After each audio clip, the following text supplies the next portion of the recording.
Hello student, तो आज की जो हमारी क्लास है वो हम पढ़ेंगे आज इक्वलिटी। जैसे कि मैंने पिछले वीडियो में आपको फ्रीडम पढ़ाया था, जो कि पॉलिटिकल साइंस का चैप्टर था आपका, ठीक है। और अब वाली वीडियो में हम पढ़ेंगे इक्वलिटी और उसके जो इंपॉर्टेंट क्वेश्चन है उसके माध्यम से उस चैप्टर को रिव्यू करेंगे। और मैं आशा करता हूँ आपको पूरी वीडियो समझ आए और आपके एग्ज़ाम में अच्छे नंबर आए। चलिए स्टार्ट करते हैं।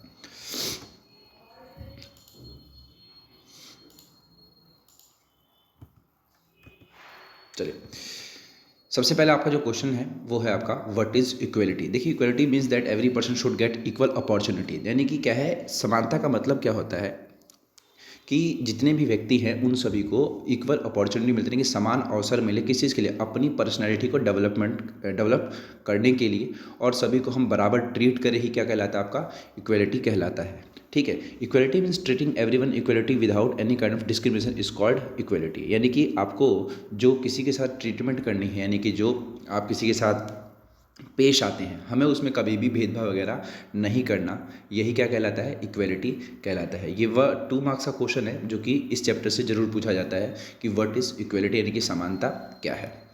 अगला है क्वेश्चन आपका डायमेंशन ऑफ इक्वलिटी। तो देखिए, डायमेंशन ऑफ इक्वलिटी अगर हम देखते हैं तो इसकी 3 डायमेंशन होती है, यानी कि इक्वलिटी को 3 हिस्सों में बांटा जाता है। एक होता है आपका पॉलिटिकल, और एक होता है आपका इकोनॉमिक, और एक होता है आपका सोशल। अगर हम पॉलिटिकल की बात करते हैं तो इसका मतलब होता है कि हम सभी को जो सिटीजनशिप है वो बराबर दें एक तरीके से। ठीक है, जैसे कि मान लीजिए आप भारत में रहते हैं तो हम सभी क्या है, भारत के नागरिक हैं और हम सभी के सभी इक्वल हैं, तो ये हमें पॉलिटिकल इक्वलिटी मिली हुई है। दूसरा क्या है कि जो हमें राइट टू वोट मिला हुआ है वो सभी को मिला हुआ है। इसके अलावा हमें जो राइट टू वोट है, हमारे जो वोट की वैल्यू है वो सब बराबर है एक तरीके से। ठीक है, किसी के ऐसी नहीं है कि मान लीजिए कोई आपसे ज़्यादा अमीर है तो वो अगर वोट कर रहा है तो उसके वोट की वैल्यू ज़्यादा है, ऐसा नहीं है। तो पॉलिटिकल इक्वलिटी क्या है कि आपको जो राइट टू वोट भी मिलता है वो भी समान है, यानी कि उसकी जो वैल्यू है वो भी समान होती है। इसके अलावा आप जो चाहें, आपको अपनी पार्टी बनानी है, कोई सी पॉलिटिकल पार्टी, वो बनाने की आपके पास फ्रीडम है एक तरीके से, मान लीजिए, वो भी इक्वलिटी है। ठीक है, इसके अलावा अगर आपको किसी भी चीज़ को मतलब एक्सप्रेस करना है, बोलना है, बताना है, तो वो भी आप कर सकते हैं। ये क्या होता है आपका, मतलब सरकार के बारे में, ये हो जाएगा आपका पॉलिटिकल इक्वलिटी।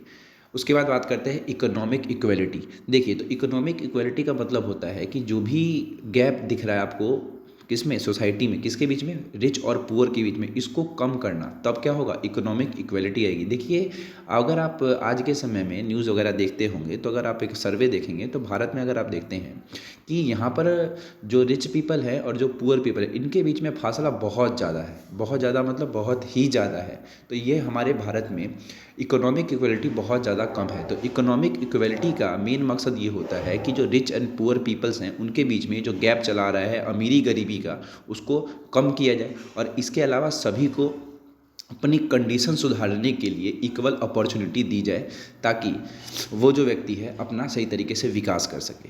ठीक है, इसके अलावा आपको अपने कारोबार खोलने के लिए समान अवसर देना, जो सरकारी जॉब्स होती हैं उनको समान भर्ती की प्रक्रिया द्वारा सभी को बराबर मौका देना, ये क्या कहलाता है, इकोनॉमिक इक्वलिटी कहलाता है। ठीक है, इसके बाद बात करते हैं सोशल इक्वलिटी। देखिए, सोशल इक्वलिटी क्या है कि जो आपका समाज है उस समाज में हम बहुत ज़्यादा भेदभाव वगैरह आज के समय में करते हैं, जैसे भी पहले किया जाता था, जो हम जाति के हिसाब से, धर्म के हिसाब से करते थे। तो ये सब चीज़ों को ख़त्म करना क्या है, सोशल इक्वलिटी है, यानी कि सभी के सभी जो धर्म के लोग हैं, सभी जाति के जो लोग हैं वो सब क्या है, बराबर है। इसके अलावा सभी को इक्वल राइट्स प्रोवाइड कराना, ठीक है, वुमेंस को सोसाइटी में बराबर इज्जत देना, ये क्या है, आपका सोशल इक्वलिटी है। ठीक है, तो ये थे आपके डायमेंशंस ऑफ इक्वलिटी, जो कि 3 हैं, पॉलिटिकल, इकोनॉमिक और सोशल। ये 6 नंबर का क्वेश्चन है जो कि एग्जाम में देखने को मिलता है।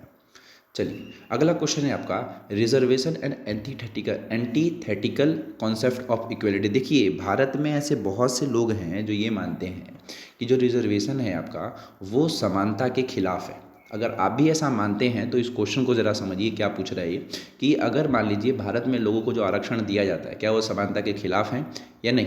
तो देखिए, कभी भी ध्यान रखना कि जो आरक्षण होता है वो समानता के खिलाफ नहीं होता, क्योंकि उस आरक्षण के ज़रिए ही हम लोगों को समान कर रहे हैं। क्योंकि एक समय ऐसा था जब आपने क्या किया, आपने नहीं मतलब समाज ने क्या किया कि जो नीची जाति के लोग थे उनके साथ भेदभाव करना स्टार्ट किया, उनको रिसोर्सेज वगैरह नहीं दिए, और ये बहुत ही लंबे समय तक चला।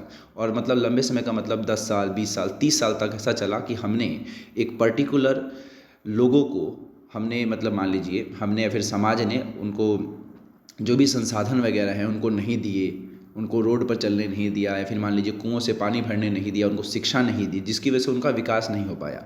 ठीक है, और आज के समय में उनके बच्चे उस चीज़ को भुगत रहे हैं। तो सरकार के ज़रिए रिजर्वेशन करा जाता है ताकि उनको जो पहले नहीं मिला था उनको थोड़ा सा एक्स्ट्रा मिले, थोड़ा उनको बराबर लाने का मौका मिला है। और इसीलिए क्या कहा जाता है कि रिजर्वेशन जो है आपका वो इक्वलिटी लाने का काम करता है, ना कि इक्वलिटी को ख़त्म करने का। ठीक है, इसके अलावा देखिए एक चीज़ और है कि जो हम रिजर्वेशन करते हैं हम कास्ट और बर्थ के हिसाब से ना करके हमें इकोनॉमिक बैकवर्डनेस पर करनी चाहिए, यानी कि जो लोगों की आर्थिक व्यवस्था होती है, फिर जो आर्थिक स्थिति होती है, हमें उसके हिसाब से जो लोगों को रिजर्वेशन देनी चाहिए। भारत में जाति के हिसाब से आरक्षण है। ठीक है, तो ऐसा भी होना चाहिए कि मतलब जो इकोनॉमिक बैकवर्डनेस है उसके हिसाब से मतलब आरक्षण वगैरह दिया जाए। ठीक है, चलिए अगला क्वेश्चन देखते हैं। व्हाट इज़ मार्क्सिज्म, यानी कि मार्क्सिज्म क्या है आपका। तो देखिए मार्क्सिज्म को अगर आप देखते हैं तो मार्क्सिज्म एक ही चीज़ कहता है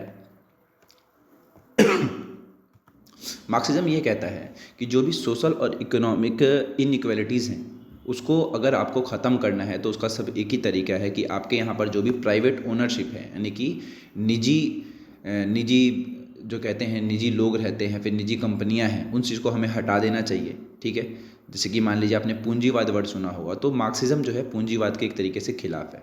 ठीक है, वो चाहता है कि एक तरीके से अगर हमें समाज में इकोनॉमिक और जो सोशल इनइक्वालिटीज़ अगर उसको ख़त्म करना है तो ये जो जितनी भी प्राइवेट कंपनीज है इस चीज़ को हमें हटा देना चाहिए। और इसके अलावा जो पब्लिक है उन सभी को ओनरशिप दे देनी चाहिए किस चीज़ के, इकोनॉमिक रिसोर्सेज। क्योंकि आज के समय में अगर आप देखेंगे जितने भी इकोनॉमिक रिसोर्सेज हैं उसके ऊपर जो प्राइवेट कंपनियां हैं वो बैठी हुई हैं, फिर जो अमीर लोग हैं वो बैठे हुए हैं, और इसकी वजह से वही केवल अमीर हो रहे हैं। तो मार्क्सिज्म इसके अपोज में कहता है कि जो भी इकोनॉमिक रिसोर्सेज वगैरह हैं वो जो है पब्लिक के अंडर में होने चाहिए। और रही था आपका व्हाट इज़ मार्क्सिज्म।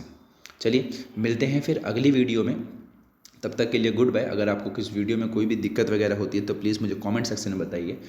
ठीक है, अगला चैप्टर आपका 4th होएगा। 2 और 3 हमने चैप्टर कर लिए हैं, और मैं चाहता हूं कि आप थोड़ा हमारे सब चैनल को सब्सक्राइब करें और अपने दोस्तों के साथ शेयर करें। तब तक के लिए गुड बाय।